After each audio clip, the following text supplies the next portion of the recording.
We have another terrific show for you today and an amazing guest. Welcome to the Tech and Space Leader Show, where we learn lessons from leaders of the next frontier. I am your host, Lisa Dreher, and I'm really excited to introduce our guest for today, Carlos Placido. He is a leading Satcom consultant and advisor. Welcome to the show, Carlos.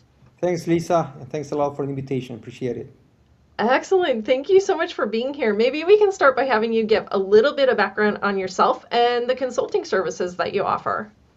Sure. So I'm, Carlos Placido, an independent consultant, as you mentioned, and I've been in the satellite business for like 30 plus years now, working across the sector from satellite operators like Intelsat to service providers, telecom operators, and over the last, I would say, 20 years, I've been working as an independent consultant and an analyst, supporting clients directly and also through major global consulting firms like NSR, which is now part of Analysis Mason. And yeah, so I mean, consultants do not have two projects equal, right? So it's hard to like say precisely what you do, but my business has been primarily, on the techno and the strategy side of the business, more like trends and opportunities, things like that. That's my core area.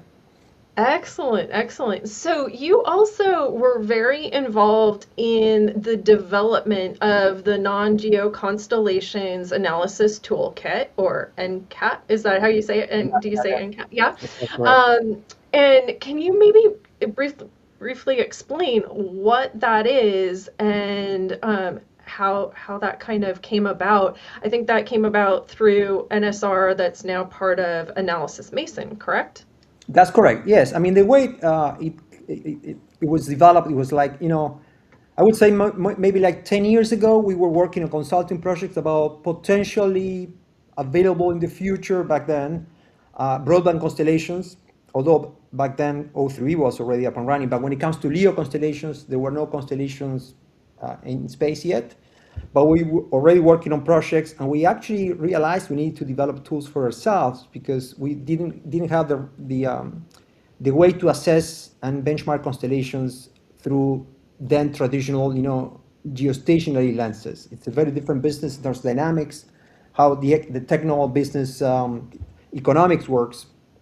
So we initially developed tools for ourselves, and then during the pandemic, back in 2020, we decided to productize it as NCAT one. Now we have a fully cloud-based toolkit, NCAT 6, and what it is an analytics platform that allows users to benchmark and assess constellations from different angles, both market, technical, as well as business and even strategic.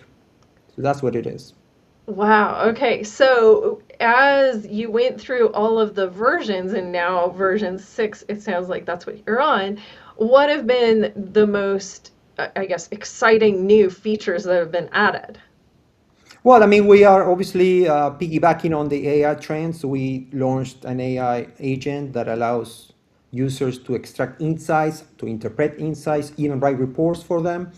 And the good news, the interesting thing about that is that when you combine large language models, in our case, we use Google Gemini, with deterministic analytics, that's very powerful because there are no hallucinations, and it allows any user to interpret findings that otherwise would be very difficult because some of the calculations are very, engineering driven, if you will. So that's one of the things. We also recently, with NCAT 6.1, we launched application programming interfaces so that users could embed NCAT analytics and data sets into their own workflows and business logic, kind of, becoming more like a platform or an operating system for others to. Wow, that's amazing. So, yeah. So how has that changed the way that operators or investors might evaluate the Leo systems?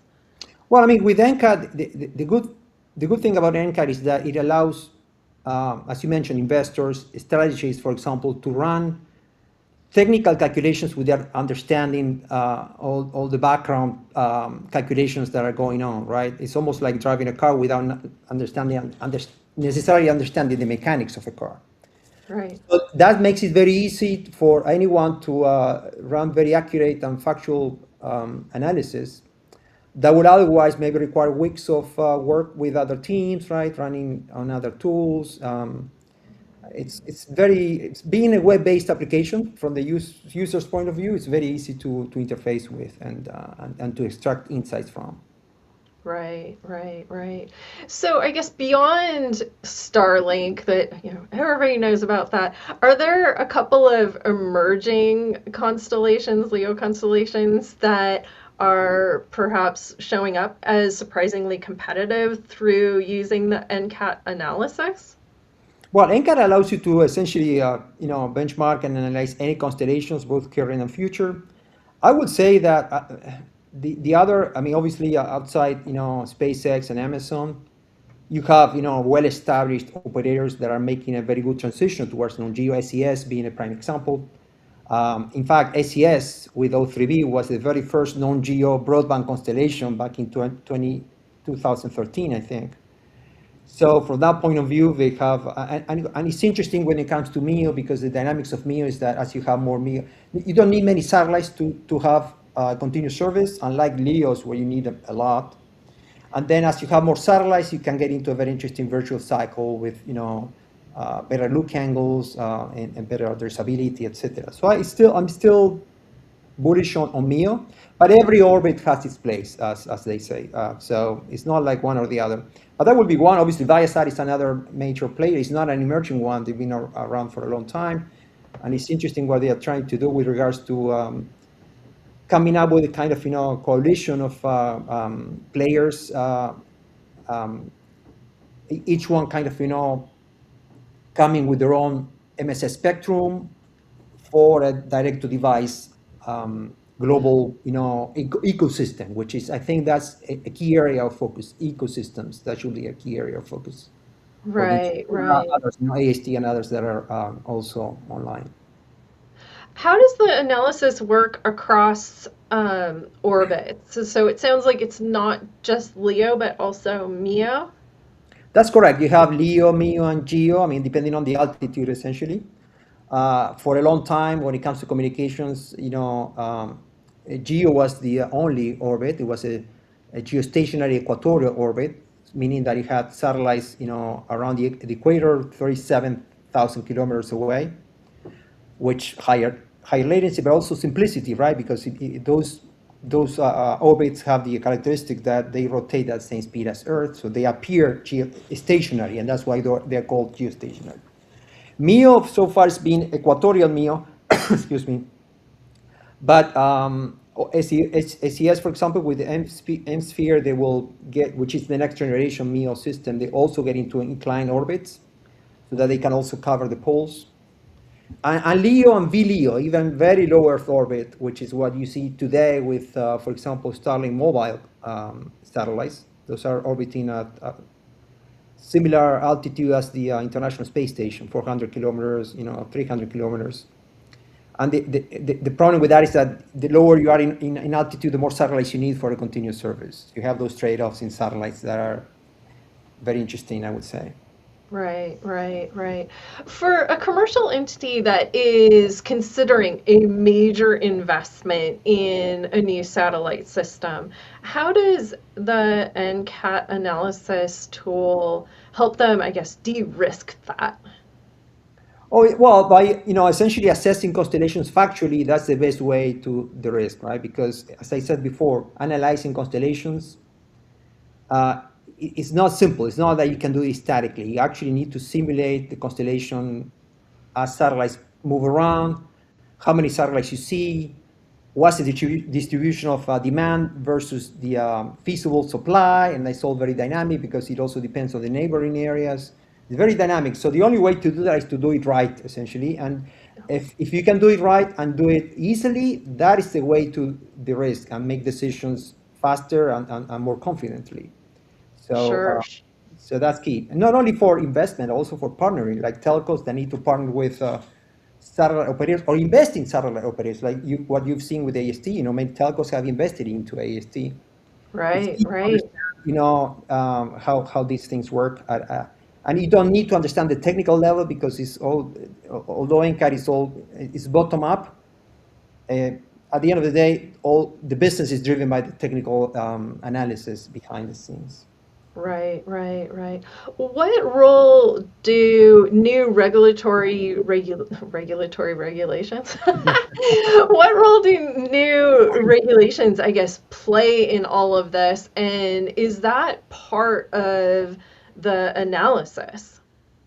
Well, NCAD does have, for example, analysis with regards to ITU Article 22, which has to do with exclusion angles for LEOs not to interfere with GEOs.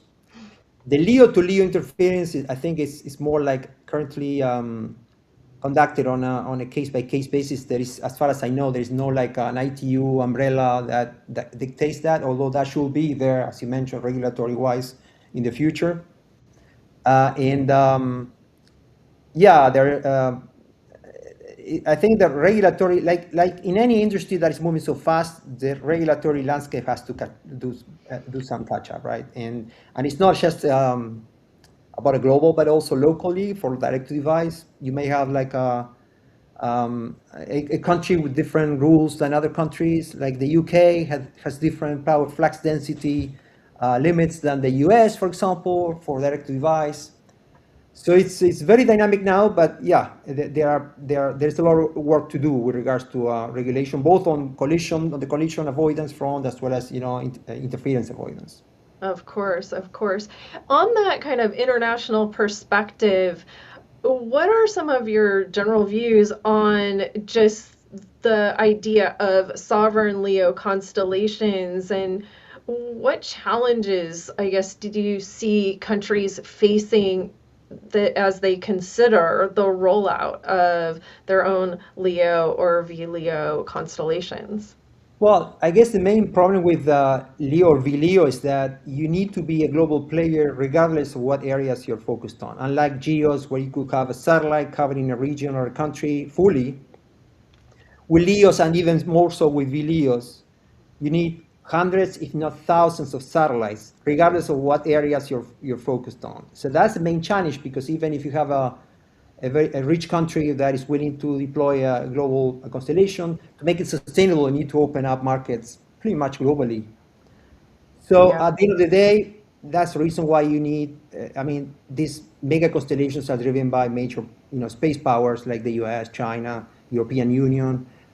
But outside that, you need to come up with a different model. And as I mentioned before, an ecosystem-driven model where perhaps you have a coalition of countries, coming together to come up with their own system makes a lot of sense.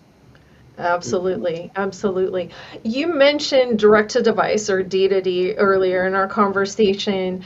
What do you see, I guess, as the role of all of this and what's happening with the kind of major players in this space? And how does that all play out in terms of MSS spectrum acquisition? Well, I mean, direct to device, as you know, is a very hot, application these days. The potential is huge, but it has a lot of technical challenges. It's a very technically challenging application. So, I mean, hats off to all those, smart engineers working on it, because they are actually, it's almost like magic. But Yes. it's interesting because, I mean, let's put it, let's step back a bit. Direct to device has been around for 30 years. I mean, companies like Iridium, Global Star, which is now part of Amazon, they've been around for a long time. But the thing is that now the idea is to connect to unmodified devices like smartphones, right?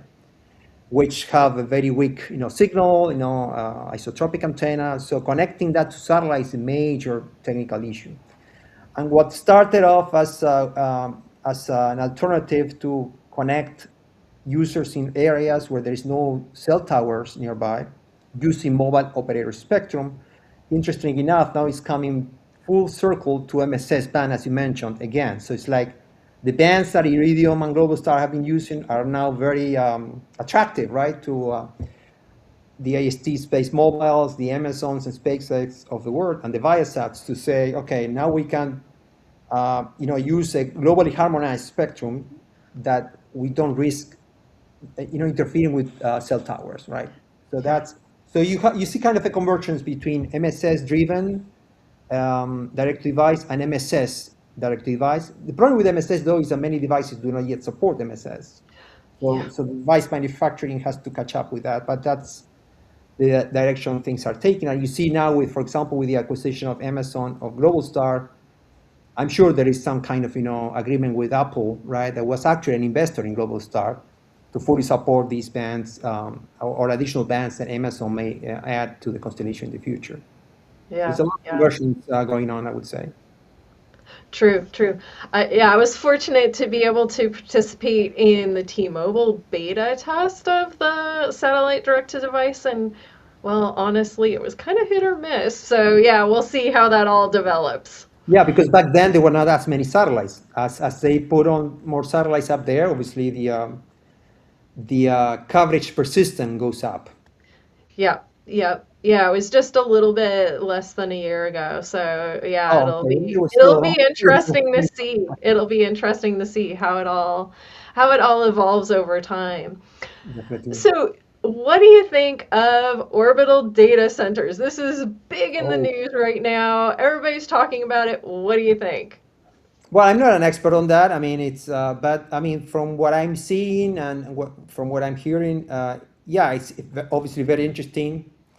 I'm not sure if it's going to be a replacement of, regular data centers on Earth, but there might be interesting sweet spots. I have a colleague called Claude Russo who recently was talking about this. He had a very interesting point. He said the initial killer app for orbital data centers may be actually serving the space market, right? Because there is a lot of analytics of space imagery and sensors, etc., that makes a lot of sense to do in space. So I don't know. I mean, obviously, I mean, in the case of SpaceX, it's part of the story, right? That they're building towards the IPO, but at the same time, there is some very interesting aspects about solar power being out there all the time. But it's very challenging too because I mean these GPUs process a lot of data but also consume a lot of power. They need to dissipate a lot of heat, which is difficult in space. So we'll see. I think that we should see in the first steps. This is definitely going to happen, but the scale of this will, regardless of how many satellites they file, that's yet I think to be seen. Yeah, sure, sure, sure. What do you see as the long-term sustainability, I guess, challenges and risks in LEO and VLEO? Well, I mean, you can look at it from two perspectives. One is from the collision avoidance perspective, right? You might have heard about the Kessler's syndrome, right? Potentially this chain reaction of collisions. Yeah. That as you have more satellites, they are more likely to happen, and also obviously the interference avoidance aspect. With regards to collisions, I mean, I always give the same story here. Is that I mean, there is a lot of space in space. And now currently you have like roughly 15,000 satellites orbiting Earth. And I always give this comparison of cars. I mean, you have 1.5 billion cars, right? So you have 100,000 less, how 100,000 times less, satellites in space than cars on Earth. And cars are far more concentrated. They are all at the ground level, whereas in Yeah. space you have all this. So there is a lot of space. However, obviously space it's not apples to apples because space is challenging. You need to make maneuvers ahead of time. They are moving very fast, right? But I get the sense that we'll figure this out. That there is a lot of room to grow in space. At some point, certain altitudes might be challenging, depending on densification. But Yeah. I get the sense that you might actually get some issues with interference avoidance before we get into collisions avoidance bottlenecks. Ah, very interesting perspective. I love that analogy because that really does kind of put it into perspective for us. So, if someone wanted to connect with you or learn more about your services, what should they do? Well, they can just look me up in LinkedIn. That's where I'm most active. I also have an X account, but I'm not using it that much. I found LinkedIn to be far more useful, especially if you need to, share your ideas in more than 140 characters. So, Yes, indeed, indeed. Well, yes, and I highly encourage everyone to follow Carlos on LinkedIn. He's always posting really insightful information. Thank you so much for making time to be here today. We really appreciate it, Carlos. thanks a lot, Lisa. It's been a pleasure. Thanks. Absolutely. And I do want to take a moment to thank GuideForce for hosting these sessions. To learn more about GuideForce, you can visit GuideForce at guideforce.com. And we'll see you next time on the Tech and Space Leader Show.